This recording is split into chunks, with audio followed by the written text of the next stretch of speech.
ನಿಮ್ಮೆಲ್ಲರಿಗೂ ಶುಭ ಮುಂಜಾನೆ. ಈ ದಿನದ ದೇವರ ವಾಕ್ಯವನ್ನ ನೋಡೋಣ ಪ್ರಿಯರೇ. ಯೆಶಾಯನ ಪ್ರವಾದನೆಯ ಗ್ರಂಥ 14ನೆಯ ಅಧ್ಯಾಯದ 27ನೆಯ ವಾಕ್ಯ ಈ ರೀತಿ ಹೇಳಲ್ಪಟ್ಟಿದೆ. ಸೇನಾಧೀಶ್ವರನಾದ ಯೆಹೋವನು ಉದ್ದೇಶ ಮಾಡಿದ್ದಾನೆ, ಅದನ್ನು ಯಾರು ವ್ಯರ್ಥಪಡಿಸುವರು? ಆತನ ಕೈ ಚಾಚಿದೆ, ಹಿಂದಕ್ಕೆ ತಳ್ಳುವವರು ಯಾರು ಎಂಬುದೇ. ಹೌದು ಪ್ರಿಯರೇ, ದೇವರ ವಾಕ್ಯ ಹೇಳ್ತದೆ, ಸೇನಾಧೀಶ್ವರನಾದಂತಹ ಯೆಹೋವನು ಉದ್ದೇಶ ಮಾಡಿದ್ದಾನೆ. ನಿಮ್ಮ ಕುರಿತಾಗಿ ಈ ದೇವರು ಇಟ್ಟಿರುವಂತಹ ಉದ್ದೇಶಗಳನ್ನ ಯಾರು ಕೂಡ ಬದಲಾವಣೆ ಮಾಡಲಿಕ್ಕೆ ಸಾಧ್ಯವಿಲ್ಲ ಪ್ರಿಯರೇ.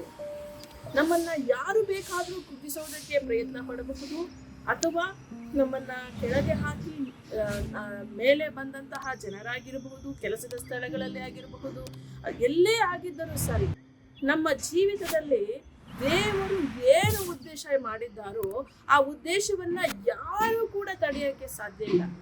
ಆದ್ರಿಂದ ನೀವು ಭಯ ಪಡಬೇಡಿ. ಯಾರು ಯಾವುದೇ ತರದ ಒಂದು ಕುತಂತ್ರಗಳನ್ನ ಕುಯುಕ್ತಿಗಳನ್ನ ಮಾಡಿದರೂ ಸಹ ನೀವು ಪ್ರೀತಿಸುವಂತಹ ದೇವರು ನಿಮ್ಮ ಕಡೆಯಲ್ಲಿದ್ದಾರೆ. ಆ ದೇವರು ನಿಮಗೋಸ್ಕರ ಒಂದು ಉದ್ದೇಶವನ್ನ ಇಟ್ಟಿದ್ದಾರೆ.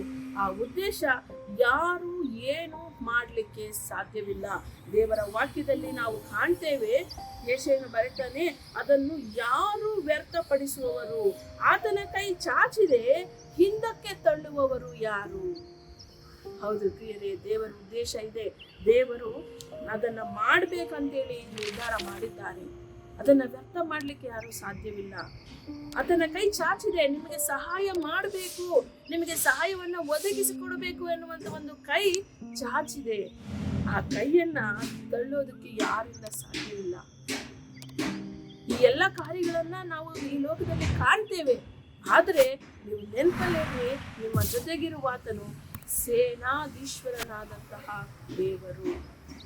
ಆತ ನಿಮ್ಮೊಟ್ಟಿಗಿರುವಾಗ ಯಾವ ಮನುಷ್ಯನ ಒಂದು ಉದ್ದೇಶವು ನೆರವೇರುವುದಕ್ಕೆ ಸಾಧ್ಯವಿಲ್ಲ. ಆದುದರಿಂದ ಧೈರ್ಯವಾಗಿ ಈ ದಿನವನ್ನ ನೀವು ಎದುರಿಸಿರಿ. ದೇವರ ನಾಮದ ಮೂಲಕವಾಗಿ ನಿಮಗೆ ಜಯ ಖಂಡಿತ ಉಂಟಾಗ್ತದೆ. ಪ್ರಾರ್ಥನೆ ಮಾಡೋಣ. ಸ್ತೋತ್ರ ಸ್ವಾಮಿ, ಅಪ್ಪ, ನಿಮ್ಮ ವಾಕ್ಯದಲ್ಲಿ ಹೇಳಿರುವ ಹಾಗೆ ನೀವು ಮಾಡಿರುವಂತಹ ಉದ್ದೇಶವನ್ನ ಯಾರು ಕೂಡ ವ್ಯರ್ಥ ಮಾಡಲಿಕ್ಕೆ ಸಾಧ್ಯವಿಲ್ಲ. ನೀವು ಕರ್ತನೆ ಸಹಾಯ ಮಾಡುವುದಕ್ಕೆ ಚಾಚಿರುವಂತಹ ಕೈಯನ್ನ ತಳ್ಳುವುದಕ್ಕೂ ಸಾಧ್ಯವಿಲ್ಲ ಸ್ವಾಮಿ.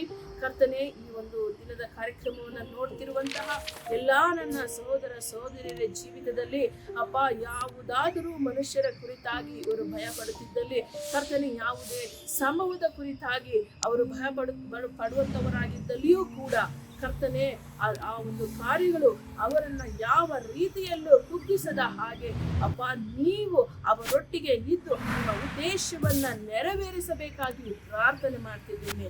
ಪ್ರತಿಯೊಬ್ಬೊಬ್ಬರನ್ನ ನೀವು ಬಲಪಡಿಸಿ ಕರ್ತನೆ, ನೀವು ಅವರೊಟ್ಟಿಗೆ ಇರುವುದನ್ನ ಅವರು ಅರಿತುಕೊಳ್ಳುವ ಹಾಗೆ ಅವರ ಜೀವಿತದಲ್ಲಿ ಅದ್ಭುತವಾದಂತಹ ಅತಿಶಯವಾದಂತಹ ಕಾರ್ಯಗಳನ್ನ ನೆರವೇರಿಸಬೇಕಾಗಿ ಯೇಸು ಕ್ರಿಸ್ತನ ನಾಮದಲ್ಲಿ ಪ್ರಾರ್ಥಿಸಿ ಬೇಡಿ ಹೊಂದಿದ್ದೇವೆ ಕರ್ತನೆ. ಆಮೆನ್.